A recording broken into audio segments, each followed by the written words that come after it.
Көпшілікті мазалайтын маңызды сұрақ. Қызметтер топтамасында уәде етілген жылдамдыққа қалай қол жеткізуге болады? Қазақтелеком жылдамдығы жоғары интернетті сіздің модеміңізге дейін баратын оптикалық желі арқылы қамтамасыз етеді. Алайда бүкіл әлемде Wi-Fi-ды негізінен үлкен деректер топтамасын беру үшін пайдаланбайды. Сондықтан орнатылған Wi-Fi бар модем 2,4 ГГц жиілікте жұмыс істейді және негізінен секундына 50 мегабитке дейінгі жылдамдықты ұсынады. Бұл жылдамдық күнделікті қажеттіліктің көбін қанағаттандыру үшін жеткілікті. Егер сіз үшін Wi-Fi арқылы жоғары жылдамдыққа қол жеткізу маңызды болса, онда AC стандартын қолдайтын диапазоны 5 ГГц арнайы роутер қосу қажет.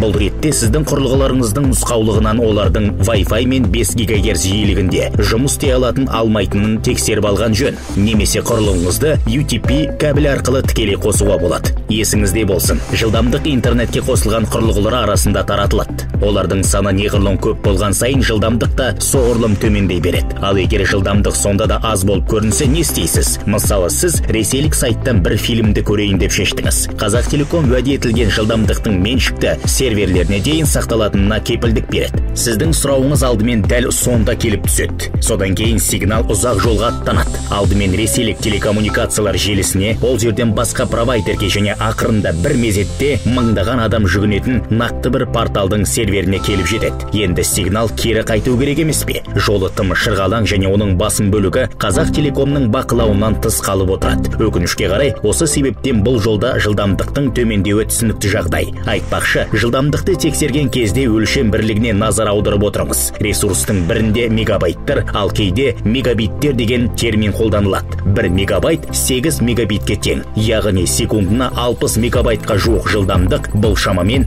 500 мегабит. Жылдамдығыңыз арта берсін.